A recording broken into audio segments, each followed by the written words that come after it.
নমস্কার। আজকে আলোচনা করব আপনাদের রিকোয়েস্টে কিছু প্রোগ্রাম নিয়ে। অনেকে আমাকে হোয়াটসঅ্যাপে মেসেজ করেছেন এই বিষয়ত্ব একটু প্রোগ্রামটা একটু আলোচনা করতে। হ্যাঁ, ভালো লেগেছে আপনাদের এই আলোচনাটা। অবশ্য আপনাদের এই চিন্তা ভাবনাটা আমি যথেষ্ট সম্মান দিয়েই বলছি। আমি সেরকম কিছু আলোচনায় আজকে করব। কি নিয়ে আলোচনা করব? নক্ষত্র নিয়ে। আমাদের প্রত্যেকটা নক্ষত্র থাকে, যেমনি রাশি থাকে, যেমনি লগ্ন থাকে, তেমনি নক্ষত্র থাকে। হয়তো অনেকে জানেন তার ব্যক্তিগত নক্ষত্রটা কি, বা অনেকে হয়তো জানেন না, অতটা গুরুত্ব দেন না। অনেকে রাশিটাই শুধু, অনেকে লগ্নটাও হয়তো জানেন না। তাও কম বেশি রাশি লগ্ন সঙ্গে আইডিয়া আমাদের কম বেশি আছে। এবার নক্ষত্রটা বিচারটা ইজ এ ভাইটাল। 27টা নক্ষত্র +1, অশ্বিনী থেকে রেবতী, এবং এক্সট্রা এক নক্ষত্র, সেটা হচ্ছে অভিজিৎ নক্ষত্র। এই যে অশ্বিনী থেকে আপনার রেবতী নক্ষত্র আমি এর আগে দিয়েছিলাম 2026 সালে এই 27 নক্ষত্রের কেমন যাবে। হয়তো আপনারা আমার এই প্রোগ্রাম ফলো করেছেন। আজকে আলোচনা করব যে এই যে নক্ষত্রগুলো, তাদের কি নেচার, তারা কাদের সাথে বিয়ে শাদী করলে কেমন কেমন হবে, তাদের লট কি, তাদের শুভ কালার কি, বা কি ধরনের প্রফেশনে গেলে কি ডেভেলপ হবে, বা তাদের নেচারটা কেমন, এগুলো আপনাদের সাথে, বা কি ধরনের পরিবেশের সাথে তারা মানিয়ে উঠতে পারবে, কি ধরনের মানুষের সাথে এই নক্ষত্রের লোকেদের কি সাপোর্টিং হবে, অল্প অল্প করে আপনাদের প্রতিদিনই আলোচনা করবো। খুব ইন্টারেস্টিং। সংখ্যাটা বলার চেষ্টা করবো, কালারটা বলার চেষ্টা করবো, নেচারটা বলার চেষ্টা করব। আপনাদের খুব ভালো লাগবে। প্রোগ্রামটা শুনবেন, একটু অন্যরকম। কেননা রাশির উপর বেশ করে নেচার হয়, লগ্নের উপর বেশ করে একটা নেচার হয়, গ্রহর উপর বেশ করে একটা নেচার। মনে করেন আপনি রবির জাতক, আপনি কেতুর জাতক, আপনি চন্দ্রের জাতক। যেমনি হলো নক্ষত্রেও তো একটা কোনো না কোনো রাশি লর্ড আছে। সামাও ধরুন অশ্বিনী নক্ষত্র, অশ্বিনী নক্ষত্রের কি হচ্ছে, গ্রহ হচ্ছে কেতু। তাহলে তার নেচার, তাহলে কেতুর মতো কি নেগেটিভ নেচার? কেতু কি নেগেটিভ? না, এটাই একটু বিচার্য বিষয়। চলুন তো একটু আলোচনা করে নিই। অশ্বিনী নক্ষত্র, অশ্বিনী নক্ষত্রের অধিকর্তা হচ্ছে কেতু। এই নক্ষত্রে জন্ম হলে বা এই নক্ষত্রের জাতক বা জাতিকার, এরা কিন্তু খুব বুদ্ধিমান হয় এবং মেধাবী হয়, তীক্ষ্ণ বুদ্ধি সম্পন্ন হয়, এবং এরা নিজের চেষ্টায় উন্নতি করে, এবং প্রথম জীবনে এরা ভালোই বিদ্যা অর্জন করে, এবং এদের আত্মীয়স্বজনদের সাথে বা আত্মীয়স্বজনের প্রতি এদের যথেষ্ট একটা চিন্তা থাকে। এরা সেবামূলক, এই নক্ষত্র খুব সেবামূলক নক্ষত্র, এবং এরা জীবনে মাঝে মাঝে হঠাৎ এরা উন্নতি হয়, এবং এদের মানে এরা খুব উচ্চাকাঙ্ক্ষী হয়। অশ্বিনী নক্ষত্রের লোকেরা খুব উচ্চাকাঙ্ক্ষী হয়, এবং এদের মধ্যে মানে ব্যক্তিত্ব থাকে, পার্সোনালিটি যথেষ্ট থাকে, এবং এদের নানা রকম চিন্তা ভাবনা, মানে পজিটিভ চিন্তা ভাবনা। অশ্বিনী নক্ষত্রের মানে এদের যে মানে কি বলে শারীরিক স্ট্রাকচারটা চোখে পড়ার মতো। এদের মানসিক জোর দুর্দান্ত। এরা কোনো বাধা নিষেধ মানে না, মানে কোনো মানে একটা বিধিনিষেধের মধ্যে নিজেকে আটকে রাখে না, এবং মুক্ত চিন্তামনের অধিকারী এরা, অর্থাৎ স্বাধীন চেতা মেন্টালিটি। অশ্বিনী নক্ষত্রের অধিপতি গ্রহ হলো কেতু। সেই কারণে অশ্বিনী নক্ষত্রের জাতকদের উপর কেতুর প্রভাব থাকে। এই অশ্বিনী নক্ষত্রের রাশি কি হয়? মেষ হয়। তাই মেষ রাশির অধিপতি গ্রহ মঙ্গলের প্রভাব এই নক্ষত্রের জাতকদের উপর লক্ষ্য করা যায়। এরা আক্রমণাত্মক হয় এবং এনার্জেটিক হয়, এবং এরা মানে গোপন কথা কারোর কাছে প্রকাশ করে না। এরা একটু গোপনীয়তা মেনটেন করতে ভালোবাসে। অশ্বিনী নক্ষত্রের জাতক জাতিকারা যথেষ্ট উৎসাহী হয়, এনার্জিটি ভরপুর হয়, উচ্চাকাঙ্ক্ষী হয়, সাফল্য পেতে এরা সব রকমের চেষ্টা করেন। কিন্তু এরা একটু একগুঁয়ে হয়, একটু জেদি প্রকৃতি হয়, এবং চিৎকার চেঁচামেচি না করে শান্তভাবে চুপচাপ নিজের কাজ নিজে করে ফেলে। এদের জীবন সঙ্গী কেমন হয়? অশ্বিনী জাতকেরা, এরা মানে জাতকরা সবার সাথে কিন্তু ভালো ব্যবহার করে, এরা সবার সাথে সুন্দর সম্পর্ক বজায় রাখতে চেষ্টা করে, অন্যের বিষয়ে অযথা নাক গলায় না। সেই কারণে এরা বন্ধু এবং প্রেমিক হিসাবে খুব ভালো, নিজেদের ভুলের দায় অন্যের উপর চাপিয়ে দেয় না। সেই কারণে এরা অনেক বন্ধু বান্ধব, যদি অন্যের উপকারে এরা নিজেকে কাজে লাগাতে পারে। এরা মনের মতো জীবন সঙ্গী পায়, পরিবারের সঙ্গে এদের সুসম্পর্ক থাকে, হাসি খুশি প্রকৃতি হয়, প্রয়োজনে এরা সাহায্যে হাত বাড়িয়ে দেয়। এদের নেগেটিভ দিক কোনটা? প্রোগ্রামটা কন্টিনিউ করে আপনাদের একটু যেগুলো আপনারা মেসেজ করেন তার একটু আলোচনাটা করে নিই। আপনারা সবসময় বলেন দাদা আপনি রাশি নিয়ে বলছেন, লগ্ন নিয়ে বলছেন, আজকেও তো আমি নক্ষত্র নিয়েও বললাম। এবার হয়তো আপনি বলবেন দাদা আমি তো আমার নক্ষত্রটা জানি না। যদি আপনি আপনার ডেট অফ বার্থটা জানেন, কারোর কাছে প্রেডিকশনটা করুন, সে আপনার রাশি লগ্নের সাথে নক্ষত্রটা বলে দেবে। তাহলে আপনি কোন নক্ষত্রের অধিপতি বা আপনার কেরিয়ারটা কি, তখন আপনি আমার প্রোগ্রামগুলো শুনতে বুঝতে পারবেন। কিন্তু আপনি জানেন না ডেট অফ বার্থ, তাহলে কি করতে হবে? আপনার নামটা দিয়ে, আপনার হাতটা দেখিয়ে, অর্থাৎ হাতের বিচার হচ্ছে খুব ইম্পর্টেন্ট, খুব ভাইটাল হাতের বিচার। যদি আপনি পাম দেখে ইনস্ট্যান্ট বিচার দিতে পারেন, তাহলে হচ্ছে অ্যাস্ট্রোলজিতে মেন বিচার এখানেই আছে। আপনি তো ডেট অফ বার্থ ফেলবেন, দশা অন্তর্দশা বেরোবেন, প্রাণদশা, শুক্রদশা, এত কিছু বের করবেন, আপনি নক্ষত্র দশা হাবি যাবি অনেক কিছু বের করতে হবে, লর্ড সাবলর্ড বের করতে হবে। কিন্তু হাতটা হচ্ছে আপনার ইনস্ট্যান্ট বিচার, আদি অনন্তকাল দিয়ে এই বিচারই হয়ে এসছে।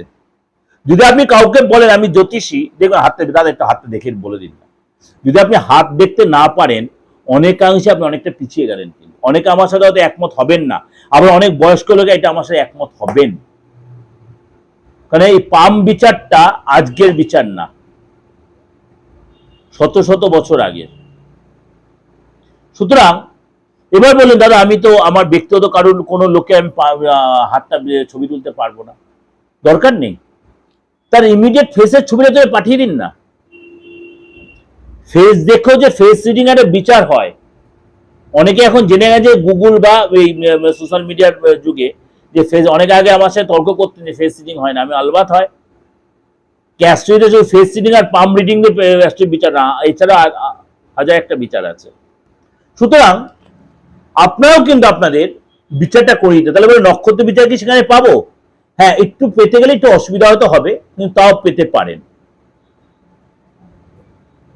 পারেন, সেটা আমি দিতে পারি। তার জন্য আপনাকে কিন্তু ফিসটা পে করতে হবে। ও কেউ বলছেন দাদা, এখন মিডিয়াতেই বলি, আমার যেটা ফিস তার 3 ভাগের 1 ভাগ ফিস দিতে চাইছেন, এটা সম্ভব নয়। আপনি 2টো প্রশ্ন উত্তর দিতে চাইলেও আমার যেটা ফিস, আপনি 10টা না 100টা প্রশ্ন উত্তর দিলে আমার একই ফিস, এটা ক্ষমা করবেন আমার, কারণ আমি একটা নীতিতে বিশ্বাসী। আমি 2টো প্রশ্ন উত্তর দেব। আপনাদের আমি যারা আমার নিয়েছেন, সার্ভিস নিয়েছেন, প্রেডিকশন নিয়েছেন, তারা যতক্ষণ বলে হ্যাঁ দাদা আমি থ্যাংক ইউ, আপনি যথেষ্ট ভালো প্রেডিকশন দিয়েছেন, ততক্ষণ আমি ছাড়ি না। এটা আপনার প্রত্যেককে স্যাটিসফ্যাকশন হবে, আমি নিজে যে আমি স্যাটিসফাই তাহলে ছাড়বো, তখন হ্যাঁ তখন আমি স্টপ করি। তাই ফিসটা আমি কেন নেব না? আপনি 3 ভাগের 1 ভাগ ফিস দেবেন, কিন্তু আমি তো সেটা আমার নিজের স্যাটিসফ্যাকশন আসবে না। আপনি 2টো প্রশ্ন উত্তর নেবেন, আপনি আমার মনটা অসুস্থ, আমি হররকে অনেকটা বলে দেবো।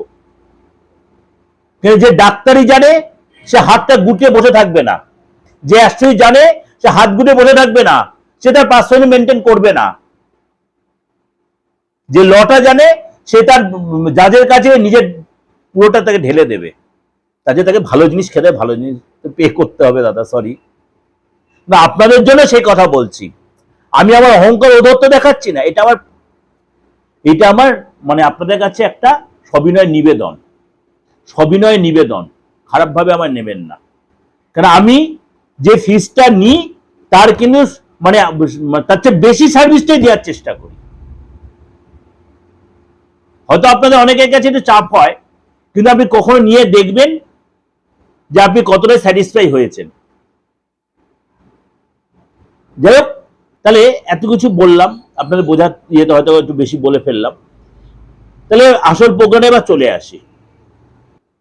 অশ্বিনী নক্ষত্রের জাতকদের মধ্যে বা জাতিক জাতিকাদের মধ্যে একটু কিছু, সবার মধ্যে নেগেটিভ থাকে, খারাপভাবে নেবেন না, সেটা এদের মধ্যেও আছে। এরা অত্যন্ত জেদি হয়, একগুঁয়ে প্রকৃতির হয়। এরা সহজে মাথাটা গরম করে ফেলে, বিষয় মানসিক চাপ সহ্য করতে পারে না। অসহায় জাতকদের মুড ভীষণ সুইং হয়, ভীষণ মুড সুইং হয়, এদের ডিসিশন মেনে ফ্যাক্টর হয়ে যায় এক সময়। এদের মন ভালো তো পর মুহূর্তেই মেজাজটা ডিস্টার্ব, এই মুহূর্তে ভালো তো এই মুহূর্তে খারাপ। এদের মন বুঝে দেশে চলাটা একটু আপনাকে সতর্কতা মেনটেন করতে হবে। এরা খুব মুডি হয়, সবচেয়ে বড় কথা এরা খুব মুডি হয়। এই অশ্বিনী নক্ষত্রের দেবতাকে, অশ্বিনী নক্ষত্রের দেবতা অশ্বিনী কুমার, দেবতাদের চিকিৎসক হিসেবে পরিচিত। এরা কার চিকিৎসক চিন্তা হচ্ছে? অশ্বিনী নক্ষত্রের লোকেরা মানে ভালো চিকিৎসক হতে পারে। অশ্বিনী নক্ষত্রের জাতক যাদের ভালো চিকিৎসক, এরা হচ্ছে দেবতাদের চিকিৎসক। মানে এরা যারা মেডিকেলে নেই তাদের, এদের জন্য কোনো খুব ভালো হয়। এরা হচ্ছে দুই ভাই, নিরাময়কারী এবং অলৌকিক কর্মী। এদের প্রতীক কি? অশ্বিনী নক্ষত্রের প্রতীক হচ্ছে এটা ঘোড়ার মতো। নতুন সূচনা, প্রাণ শক্তি, গতিশীলতা ও সতর্কতার প্রতিনিধিত্ব করে। এদের শক্তি হচ্ছে কেড়ে নেওয়া। প্রাকৃতিক নিরাময়কারী হিসাবে এরা মানে যে কোনো ব্যথা বেদনা কষ্ট থেকে মুক্তি দিতে এরা, অর্থাৎ অশ্বিনী নক্ষত্রের লোকেরা যদি কোনো সেবামূলক প্রফেশনে যায় বা ডাক্তারি প্রফেশনে যায়, মেডিকেল লাইনে যায়, যথেষ্ট এরা নাম করবে, যথেষ্ট এটা নাম করবে। এবং অশ্বিনী নক্ষত্রে জন্মগ্রহণকারী লোকেরা এরা কিন্তু মানে যথেষ্ট সাহসী হয়, মন মানসিকতাও লোকে হেল্প করার জন্য থাকে। এরা হচ্ছে দেবতাদের রাজকীয় চিকিৎসক। এদের সাথে আপনার বন্ধুত্ব, এদের মানে আপনার ফ্যামিলি এরকম অশ্বিনী নক্ষত্রের লোকে যদি থেকে থাকে, তাদের দ্বারা কিন্তু আপনারা যথেষ্ট উপকৃত হবেন। অশ্বিনী নক্ষত্রের লোকেরা যদি চিকিৎসা বা স্বাস্থ্য দপ্তর বা এই ধরনের কোনো কাজের সাথে জড়িত থাকে, বিশেষ করে আপনার সার্জন, ডেন্টিস্ট, ফিজিওথেরাপিস্ট, আয়ুর্বেদিক চিকিৎসক, এইসব লাইনে যদি যান আপনার খুব ভালো হয়। আপনি মনে করেন প্রতিরক্ষা দপ্তর, পুলিশ, ডিফেন্স, প্রশাসনিক দপ্তর, কমান্ডো বা ক্রীড়া দপ্তর, ভালো খেলোয়াড়, পরিবহন দপ্তর, পাইলট, ড্রাইভিং, রেসিং, এইসব দপ্তর কিন্তু আপনাদের যথেষ্ট ভালো। এবং বড় মাপের ব্যবসার মালিকানাও এরা কিন্তু সামলাতে যথেষ্ট পারদর্শী হন। এরা কেরিয়ারে এদের মূল বৈশিষ্ট্যকে এরা যে কোনো দ্রুত ফলাফল দেখতে পছন্দ করেন। এই চাপের মধ্যে খুব ভালো কাজ করেন। এরা কারো অধীনে কাজ করাচ্ছে, এরা স্বাধীন চেতা মেন্টালিটি হন এবং নেতৃত্ব দিতে বেশি পছন্দ করেন এবং যে কোনো পরিস্থিতির সাথে এরা কিন্তু মানিয়ে নিতে পারে। এবার বলি অশ্বিনী নক্ষত্রের সঙ্গে কোন নক্ষত্রের ভালো মিল হয়। অশ্বিনী নক্ষত্রের সাথে সবচেয়ে ভালো মিল হয় শতভিষা নক্ষত্রে। শতভিষা নক্ষত্রের জাতক জাতিকাদের সাথে এদের ভালো মিল হয় এবং হস্তা সাথী নক্ষত্রে জাতক জাতিকাদের সাথে অশ্বিনী নক্ষত্রে কিন্তু একটু চাপ হয়। অশ্বিনী নক্ষত্রে লোকেদের হস্তা সাথী নক্ষত্রে জাতক জাতিকাদের সঙ্গে অশ্বিনী নক্ষত্রের জাতক জাতিকাদের একটু চাপ হয়। কিন্তু যদি আপনার মানে জটুক বিচারের ব্যাপার হয় বা বিয়ের বা রিলেশনের ব্যাপার হয়, অশ্বিনী নক্ষত্রের লোকদের সাথে শতভিষা নক্ষত্রের লোকেদের সাথে ভালো মিল হয়। আমি মানে শুরুতেও বলেছিলাম অশ্বিনী নক্ষত্রের দেবতা হচ্ছে অধিষ্ঠাতা দেবতা হলেন অশ্বিনী কুমার, অর্থাৎ যমজ অশ্বমস্তক দেবতা। বৈদিক পুরাণে হিসাবে দেখবেন যমজ অশ্বমস্তক দেবতা। এরা দেবতাদের স্বর্গীয় চিকিৎসক হিসেবে পরিচিত এবং আরোগ্য চিকিৎসক জ্ঞানের প্রতীক, কর্মে ক্ষিপ্রতার প্রতীক। অর্থাৎ আপনাদের আমি ছোট ছোট অনেকটাই দিলাম, যদি মনে হয় আপনি যোগাযোগ করবেন। আর বাস্তু নিয়ে যে কথাটা বারে বারে আপনারা বলছেন, প্রত্যেকদিন আমার 50 থেকে 60টা ফোন বা 50 থেকে 60টা আমার মেসেজ ঢুকছে, বা 100টাও হতে পারে, আমি গুনি না। আমার মোবাইলটা একদম হ্যাং হয়ে যাওয়ার মতো অবস্থা, মাঝে বন্ধ হয়ে যাওয়া। দাদা আমার এইখানে এই প্রবলেম আছে, দাদা ওইখানে জল আছে, দাদা ওখানে একটা ভ্যাট রয়েছে, দাদা আমার এখানে গোয়াল রয়েছে, গ্রামের লোকেরা। আমি বলছি হ্যাঁ করা যায় তো, 100% রেক্টিফাই করা যায় উইদাউট ডিমোলাইজড। এখন ভেঙে চুরে কিচ্ছু করার দরকার নেই। আপনি ফ্ল্যাট কালচারে রয়েছেন, আপনি বাড়িটা বানিয়ে ফেলেন সুন্দর, আপনারা কিন্তু দেখালো আপনি এমন কিছু ভুল করে ফেলেছেন, দেখালো আপনার সাউথ ইস্ট বা ওয়েস্টে আপনার গেটটা হয়ে গেছে, বা সাউথ ওয়েস্টে দেখালো আপনার বড় একটা পুরনো গাছ রয়েছে, কাটতে পারছেন না, কি করবেন? কেটে দেবেন?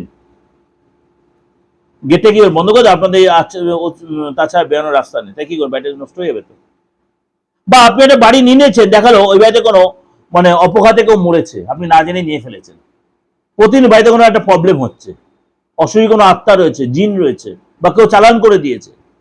মিডিয়াতে আপনি এগুলো বলতে বলেছেন, তাই বলছি, আমি এগুলো মিডিয়াতে আলোচনা করি না। আমি এগুলো এগুলো গুপ্ত কথা গুপ্ত জায়গায় রাখতাম। কিন্তু অনেকেই বলছে দাদা একটু প্লিজ বলবেন। সেখানে বেলুর থেকে একজন বলছে দাদা আমি একটা বাড়ি কিনে ফেলেছি, এরকম প্রতি দেখছি এরকম প্রবলেম হচ্ছে। আমি তো আপনাকে মিডিয়াতেও বলেছিলাম, মানে আপনার হোয়াটসঅ্যাপ মেসেজ উত্তর দিয়েছিলাম, এখনো বলছি এটাও রেক্টিফাই করা যায়। আপনি বাড়িটা কি করবেন? এই মুহূর্তে কিনেছেন তো, চেঞ্জ তো করতে পারবেন না, চেঞ্জ তো করতে পারবেন না, বা চেঞ্জ করতে আমি বলবো না। তাহলে আপনি এটাকে অবশ্যই রেক্টিফাই করুন। আপনি অবশ্য এটাকে রেক্টিফাই যদি করতে পারেন, আপনি কিন্তু দেখবেন বাড়ির যে ভাইব্রেশনটা আপনি চেঞ্জ হয়ে যাবে। বা অনেকে প্রেম করছেন, প্রেমটা দুদিন অন্তর কেটে যাচ্ছে, আপনি দেখুন আপনার কোথায় ফ্যাক্টর রয়েছে। দেখা গেল আপনার প্রেম আদৌ তো আপনার টিকবে না। আপনার চার্টে এমন করে একটা সন্ন্যাস যোগ রয়েছে, সন্ন্যাস যোগ রয়েছে, সন্ন্যাস যোগ, আপনার সেবামূলক চার্ট এটা। তাহলে কি আপনার প্রেম হবে না? আলবাত হবে, কিন্তু আপনাকে ধৈর্য দিয়ে সেই প্রতিকার করতে হবে, করতে হবে। অর্থাৎ আপনাদের আমি ছোট ছোট অনেকটাই দিলাম, অবশ্যই আপনাদের মানে অনেকটাই উপকারে লাগবে। অবশ্যই ভালো লাগে লাইক করবেন, এবং যদি আপনারা কি ধরনের প্রোগ্রাম শুনতে চাইছেন সেটাও আপনারা আমার হোয়াটসঅ্যাপে লিখে দিতে পারেন, বা আমার কমেন্ট বক্সে লিখতে পারেন, যদি আমি চেষ্টা করব সাধ্যমতো সেই ধরনের কিছু প্রোগ্রাম আপনাদের দিতে। যদি যোগাযোগ করতে বুকিং ফোন করে নেবেন। নমস্কার, ভালো থাকবেন।